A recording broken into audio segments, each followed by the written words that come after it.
Welcome to Inside Human Capital, presented by Connex Partners and Sabretooth.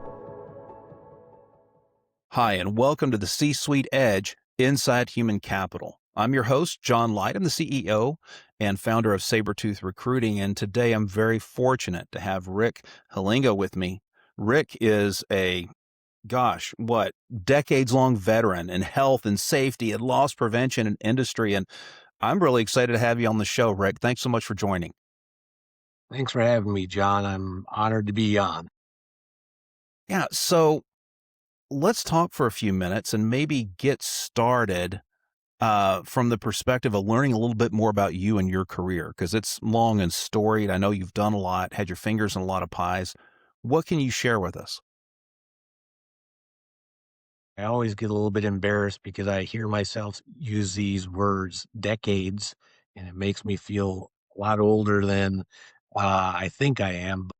So I work with Simmons Foods out of Siloam Springs, Arkansas. I'm their Senior Director of Occupational Safety, Health, and Loss Prevention. I've been in this industry, in the food industry, one way or another for over 40 years. I've had the opportunity and the privilege to work as an occupational safety and health professional for about 35 of those 40 plus years. I've worked with Simmons for the last 10, Mm-hmm. Tyson Foods for a little over 30. I also had a stint with Lockton Companies, who's an insurance broker, as one of their loss control specialists. So yeah, I've got my CSP, Certified Safety Professional credential, as well as my ASP Associate Safety Professional credential. And I graduated from John Brown University with a degree, bachelor's degree in organizational management. Yeah. Oh, man. Okay. When I said decades, I didn't say you had to say, 4 or 5 or 6 or whatever the number is. But, it's funny because when I look in a mirror and I see that I have more white on my face than you do at the moment, right? And I look in the mirror, I don't see that face, right? I still see the guy from 20 years ago. Um, the problem we run into is when we go into the gym and we start acting like the guy from 20 years ago. That's where things get difficult. Um, I know pre-show we're talking and touching on this what I think is a fascinating subject, the normalization of deviation. And I know from an HS&E standpoint, there are a lot of implications that go with that. And I also know so much of my background has been serving industrial industries. Let's just say heavy equipment industries, industrial services, engineering, procurement, construction, E&C, the whole kit and caboodle, in addition to tech and other spaces. But a lot of people don't understand, at least in the professional ranks, when you get out there with the blue collar workers and the people putting their hands on things, it's a huge issue. And deviating from a prescribed process or way of doing things can carry, I would say, potentially negative consequences, but potentially positive too. And I was hoping we could explore this a little bit in the context of HS&E and how normalizing these deviations can be something to be careful for, but could also be something that could be a huge benefit to a company. I am more than happy to. So the concept of normalization, deviation, it's not something that's new. It's not something that was like this eureka moment in my profession. But I want to give a little bit of context. So when I first came to Simmons 10 years ago, I had learned something early on in my career that a lot of folks thought was a little bit different.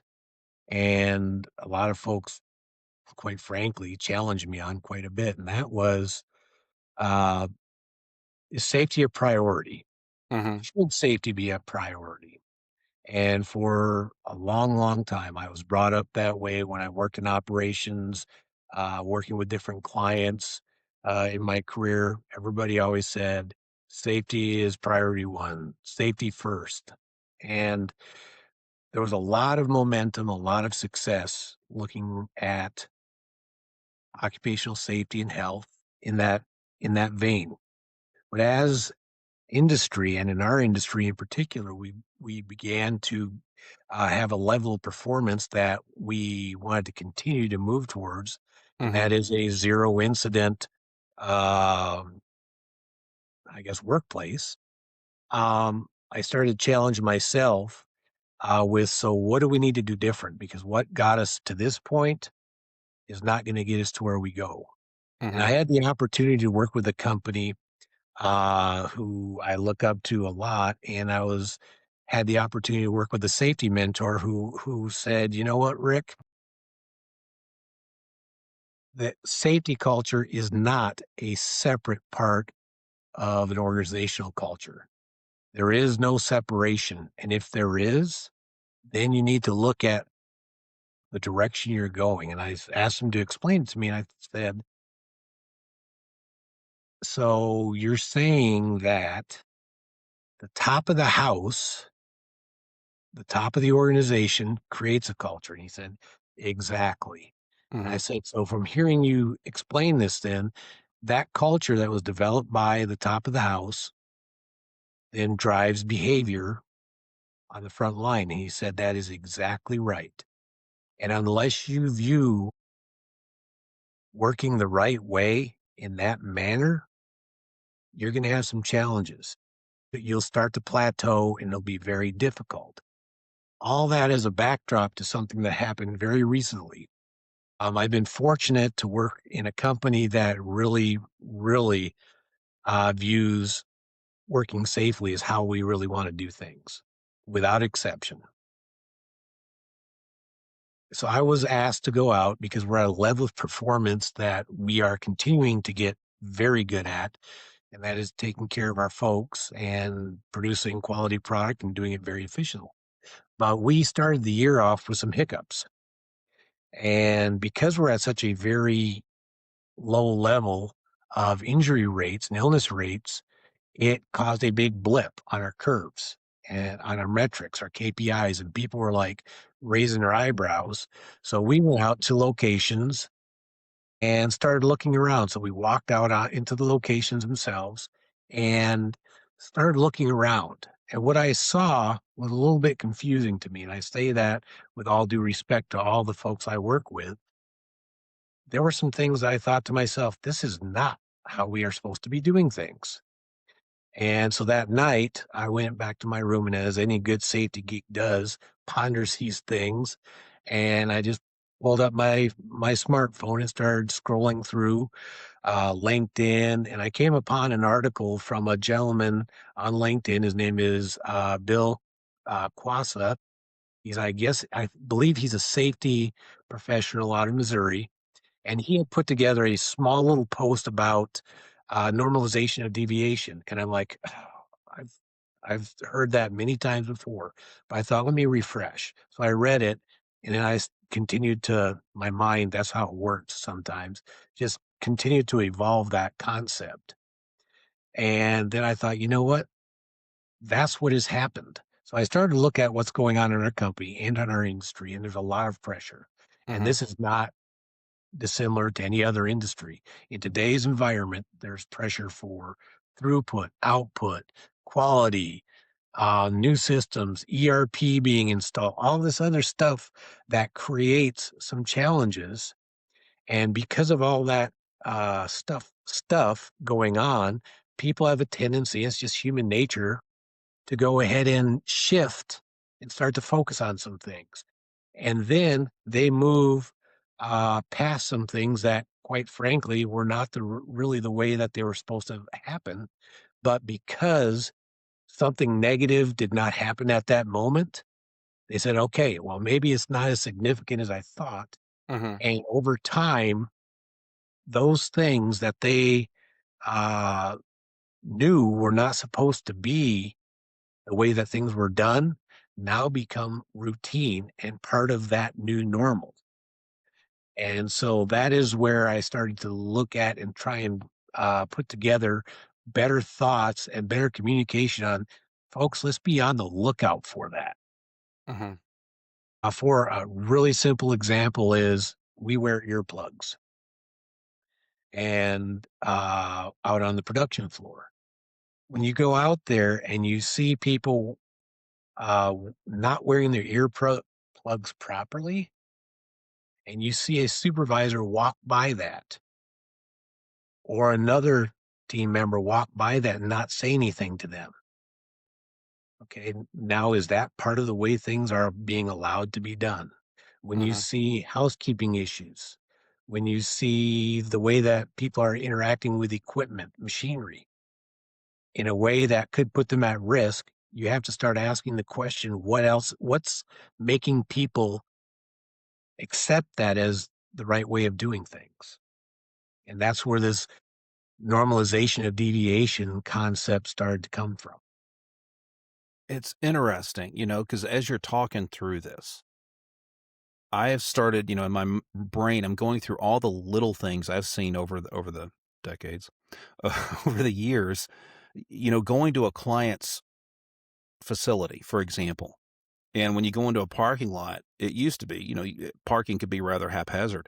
Now there are companies that their security person at the gate or at the front will come out and ask you to repark if you don't back into your spot. Know And several companies that do that, yes. and I'm sure there are liability and insurance and incidents issue, all kinds of data behind that. But what's interesting to me is how they go about doing it, and there's got to be a consistency of it of correcting that behavior to generate a new behavior, because you don't take an existing behavior and just get rid of it. You've got to replace it with something. And it's fascinating to me because, like you, I've, earlier in my career, I was in some areas that, I worked in a glass shop for a while, for 3.5 years. And you knew when somebody had an accident versus when somebody would get a cut. Then the next week they get another cut. 2 weeks later, they had another cut. And it's like, okay, guys, there's a safe way to do this, and there's a whole bunch of unsafe ways to do it, right? Because HS&E, when you talk about safety in particular, my take on it, and maybe I'm wrong, you feel free to correct me on this, please. It's really about de-risking activity, taking the risk away, and maybe it doesn't. Well, I could do it faster if I did it without my earplugs or without this glove or whatever.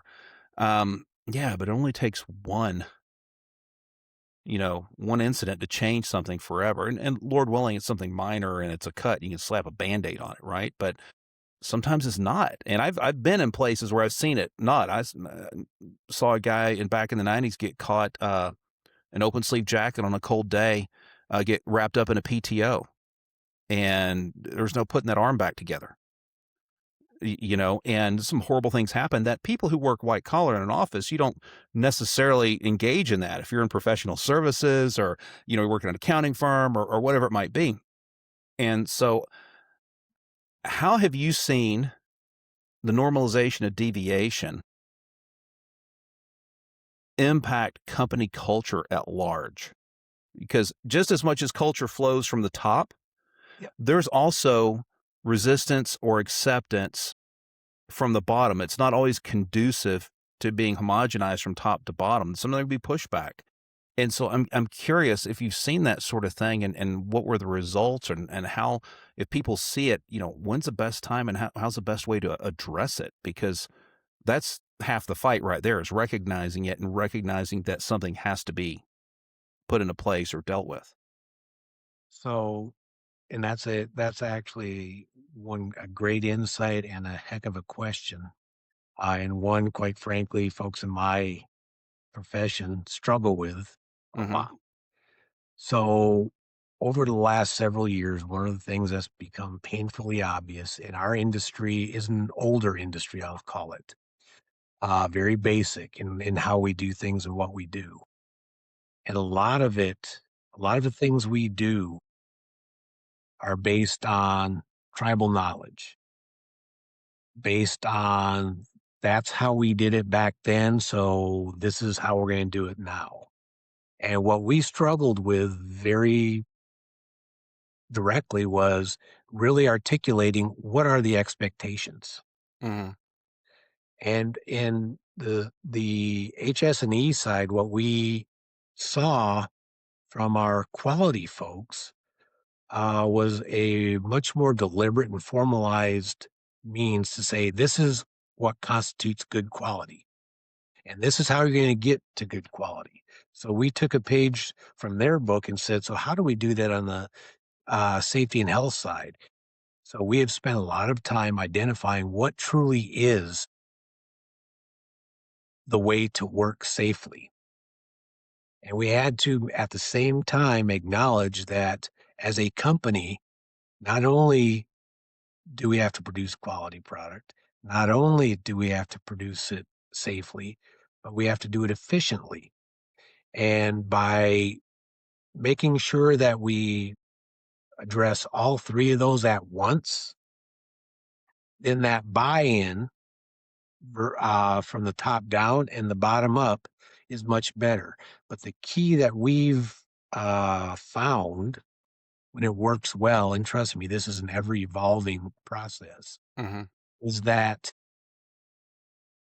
establishing it, but explaining the why, getting to that so that they can understand it.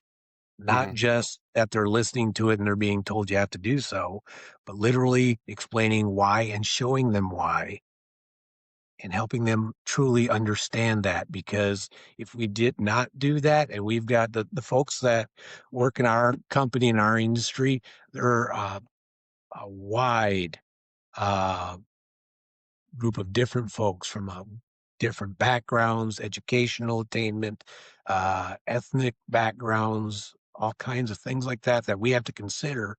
And a lot of times, folks who have been with us a long time, they're resistant to changing because that's different than what we've always done. And the Mhm. new folks, because they don't understand the implications, how do you marry that all up? So we've been really trying to, from the top down and bottom up, and horizontally, looking at the other aspects of our business, trying to articulate what that really means.